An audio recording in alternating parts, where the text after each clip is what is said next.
Beautiful Monday morning to you out there. This is UNIUYO 100.7 FM, and you're on to Newspaper Review on your number one campus radio. Newspaper Review is a news and current affairs program that comes your way every weekday, Monday to Friday, 8:30 to 9 a.m. Today, the very last Monday for November 2020, the 30th there in the month. I want to thank God for life, and yes, thanking you for staying the pute, actually following the program religiously right here on the workstation, your 100.7 FM. I'm not here to do this alone. My name is Jimmy Jackson, and I also have Felicia Anthony joining us today on the program. Good morning, Felicia, and welcome to Newspaper Review. Good morning, Jimmy. It's always a pleasure being with you. Okay, how was your weekend, and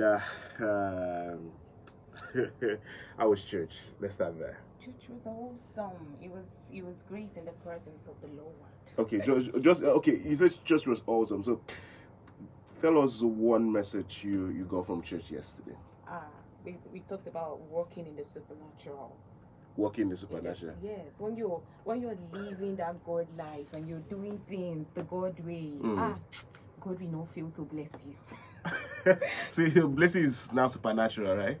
It's supernatural. It's something that I can't explain. It's something that you won't be able to explain. It's something that no one will ever be able to explain, because when it comes from Jesus. Thank you. All right, guys, you can join the conversation via the studio line 0701-070-1007 or 081-883-6262. Better still, head straight to our Facebook page, like a page, facebook.com UNIUYO FM, like a page, and actually drop your comments. The headlines we'll be talking about today are currently on Facebook. You can also watch us live. Follow Jimmy Jackson right here, and you can actually see what is actually happening right here in the studios. Okay, starting off this morning is the news from Akwa Ibom. Yes, this morning Akwa Ibom to employ 1,000 teachers. Felicia, employment in Akwa Ibom, 1,000. Good one for Akwa Ibom citizens. It's actually a good one, but then we have to look at it from both sides. It's a good one. 1,000. Is that not a little bit too much? You think it's too much? I think it's too much compared to the fact that some workers are still yet to get their pay, the minimum wage, and the rest of it. So I think it's a bit too much. But I'm quite shocked with you saying that it's too much. Let's look at the number of unemployed youths in the state, even with their certificate. The other time we had this particular news that the Bureau of Statistics, Nigerian Bureau of Statistics, coming out to say that Akwa Ibom is one of the highest states that people are unemployed. Felicia. And it's not just about employing or trying to fight unemployment. It's about employing and being able to keep up with the things that come up with the employment, such as salaries, stipends, and the rest of it. So if it's not about employing people and making them work, at the end of the day, payment is not available. So for me, I think it should be cut down a little bit. To 500? I don't know, something that the government knows that they can conveniently pay. Quite interesting there. 0701-070-1007 or 081-883. You can join the conversation via the studio lines. Moving away from the employment story in Akwa Ibom State, at least for teachers, let's still stay with home, though other states are actually involved. Recession, Akwa Ibom Adamawa orders in system jumbo pension for ex-governor's deputy. Felicia, governors are receiving pensions, and sometimes these monies are actually outrageous. Some states in Nigeria have tried to, through the State Houses of Assembly, pass a bill to ensure that state governors are not, former state governors do not receive any form of entitlement. Do you think it's really, really necessary? Just 8 years, you're entitled to life pension. Is this the case we should be practicing in Nigeria, considering the fact that that should be a service, not for self-aggrandizement? We've talked about this before. Nigeria is currently going through a hard time, recession and all of it.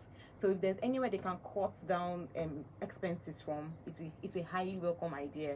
Paying governors, ex-governors, pensions for life, for services that they probably didn't render. You think they didn't render, they saved the states? Okay. Okay. Let me agree with you. But then it should be a particular amount, something not too outrageous. Because apart from the ex-governors, there are other people too to receive pensions, and some of those people have not been paid either. So it should just, I don't know. Okay, but still staying with the pension, we have heard that a lot of people, especially in the Kwame State, there are reports that primary school teachers are yet to get their gratuity and so many other things.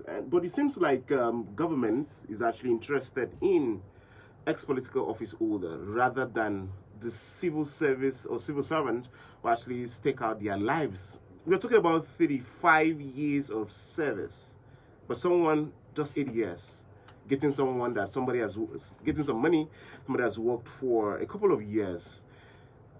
Don't you think that there is a great disparity between these two? Well, at this point, it's not necessarily about what I think or what I don't think.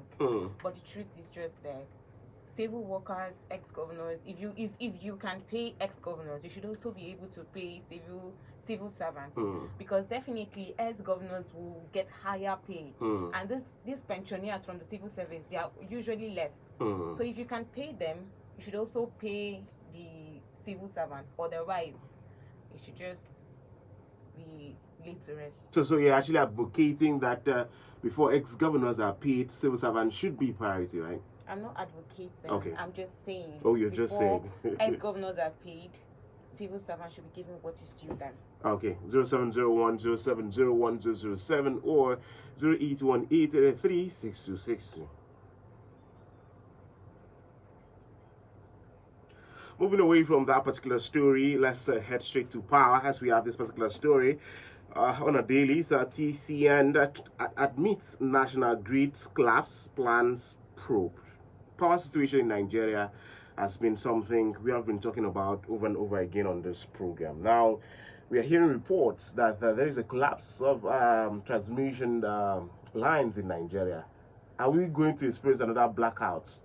Let's not forget that we are heading to the Unitarian season, the Christmas season. Felicia?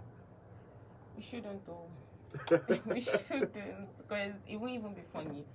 Already the light isn't even stable for us to experience another blackout. Please, they should really look into it. It's something that I don't want. Nobody wants it. Okay. Yeah. So, but what is happening that a country that is producing so much, blessed with a whole lot of natural resources, can't for once, boost off 24-hour power supply in the country? 24 hours power supply is in Nigeria. We'll pray about that. 0701070107 or 0818 6262. Still staying with power, we have this particular story. 25 million Nigerians to own 5 million naira solar system at 4,000 naira monthly. Felicia, is this diversification of power to ensure that Nigerians have constant power supply? 5 million naira for solar. 5 million naira for solar. I didn't want to share it. I don't know, because 5 million naira for solar, for which Nigerians that can afford it? Okay, 4,000 naira monthly. So let's say you're paying for your electricity, and a lot of people have paid 20-something thousand for electricity, according to some reports. But paying just 4,000 monthly so that you'll be able to wrap up 5 million to have solar, maybe you can have 24-hour power supply in your house. Is this another alternative to the national grid we're talking about here? It's an alternative. It's an option if actually it will work, because Nigeria, anything is possible. They can just come up with money and tell you that the solar, our sun we are seeing, is no longer functioning. So if the 4,000 naira monthly and the solar alternative or option can guarantee your 24-hour supply, then there's no problem. But if they know that it's something that won't work, then please They should leave us. Let's manage our. 0701 or 081 This is still newspaper review on your number one campus radio, UNIUYO 100.7. Jimmy Jackson and Felicia Mark Anthony.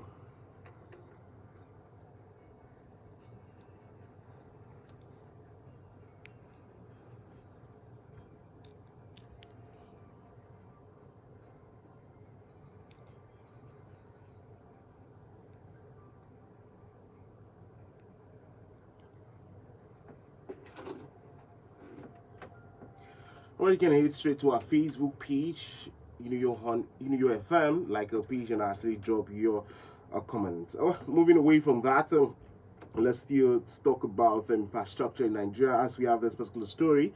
Jakarta Steel needs 3 billion naira to hire Russian experts. Felicia Mark, we are spending so much to get these infrastructures working in Nigeria. And look at the outrageous sum of money that is needed to hire Russian experts to come and man Jakarta Steel. What happens to Nigerian investment on manpower? Well, we have graduates who can handle these things. So Really? the government should actually give us a chance to show ourselves. If our own country does not appreciate the fact that we went to school to do these things, then I don't think any other country will value us. But aside from that, if you're going to pay such outrageous amounts to renovate this thing or to make this thing work, then it's a welcome idea for me if it will actually work. So if they're going to spend that amount of money, they should actually go for the best. They should bring in the best, and then they should get this thing up and running. It will benefit all of us anyway, because if this thing is up and running, there will be employment in that particular sector. So. But there's this thing with going for expatriates in Nigeria. We have seen a whole lot of companies coming with their own staff from those countries, and the jobs they do are things Nigerians can easily handle.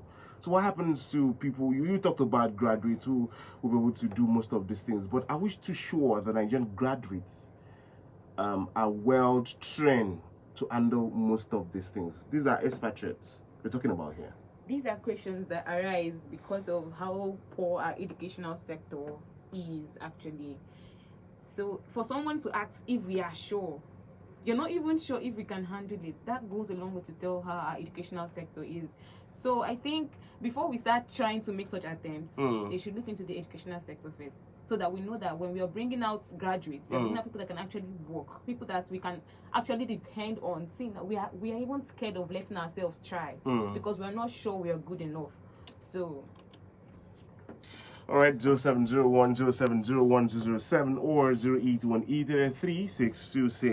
This is News Review on your number one campus radio. Away from that, let's head straight to security and talk about this particular one. Borno massacre, death toll hit 110 as 43 buried.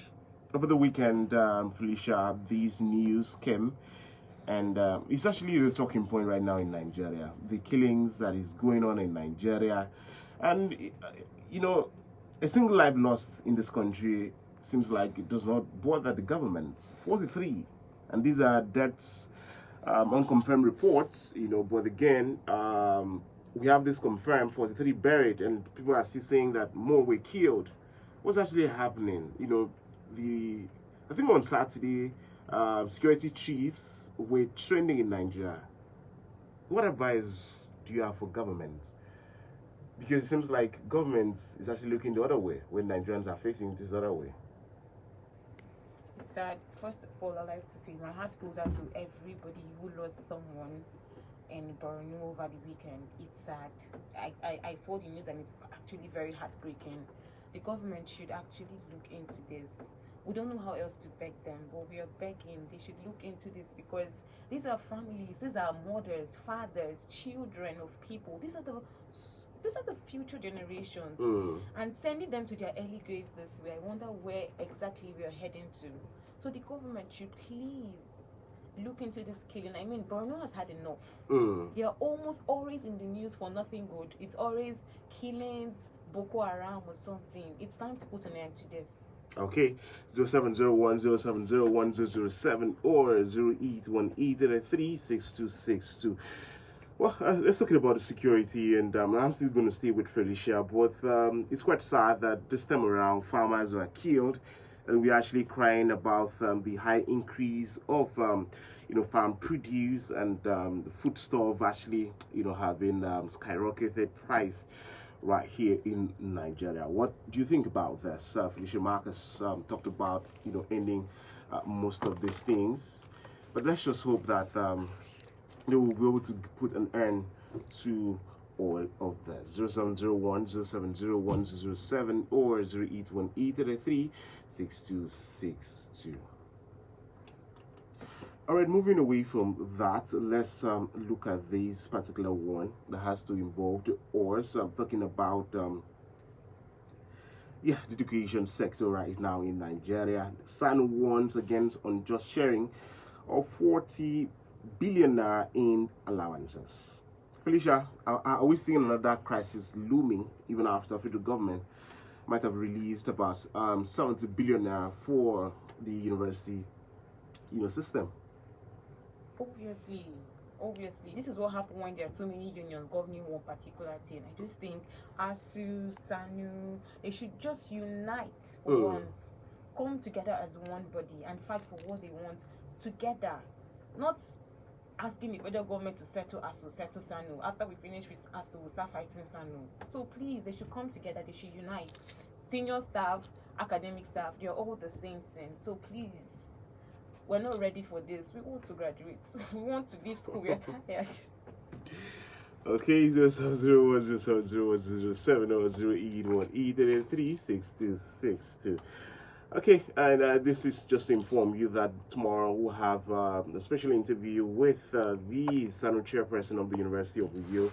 The interview was supposed to have come up last week, Monday, but due to technicalities, we were not able to bring you that particular interview. But we have confirmation that by tomorrow, 9:05, the chairperson of the Senior Staff Association of Nigerian Universities, the University of UNIUYO chapter, will be here in our studios to talk to us about lingering issues and crises we are currently facing in the university, and probably should be here to throw more light on that particular one. So keep a date with us and ensure that you join. You can head up straight to all our social media platform. We're going to drop that, and you drop the numbers. You could call, send in your SMS, and we get to talk. And it's going to be live on the UNIUYO FM page, and also Jimmy Jackson will be live also. So keep a date with us tomorrow, 9:05 a.m. in the morning. Okay, finally on newspaper review this morning. Inflation mark, coronavirus, and Nigeria recorded 82 new cases as of yesterday. Total number of cases in Nigeria 67,412. Inflation mark, if you look at the number of people contracting this virus in Nigeria, and if you look at the population in Nigeria, would you say we are lucky, or Nigeria is just trying its best to be proactive when it comes to this virus? We're blessed. Okay. We're blessed. Lucky is not the word, because if there is any part of Africa we were expecting that this thing would have ravaged, it would have killed, it's actually Nigeria. Because number one, we don't even care. People are not taking the actions that you're supposed to, which is very wrong. Please, if you're out there, coronavirus is still out there. It's not on holiday. It's not going on Christmas break. So please sanitize, wash your hand, wear your mask, and keep maintain social distance. So Nigeria, we are blessed for the fact that it hasn't wiped everybody off the surface of the earth by this time. We are indeed blessed. It's not about being proactive or anything. For it to kill people that... So this is a supernatural thing you're talking about? It's a supernatural. Okay, so we are always here preaching the gospel that you should ensure that you stay safe, adhere strictly to NCDC guidelines, wash your hands regularly, observe physical social distancing, because we need you alive for your family and your loved ones. That's as much we have time for today on Newspaper Review. We'll be back tomorrow with another edition. I want to thank Felicia for coming around on the program today. Thank you. You're welcome. Okay, hope to see you tomorrow. Sure. Okay. All right, Felicia joins us tomorrow, and hoping Izzy Fields will also join in tomorrow for this program. Keep your dial locked on UNIUYO 100.7 FM and enjoy the rest of the Good Morning Nigeria show. My name is Jimmy Jackson. Do have a fun few weeks ahead, and stay blessed. Bye-bye.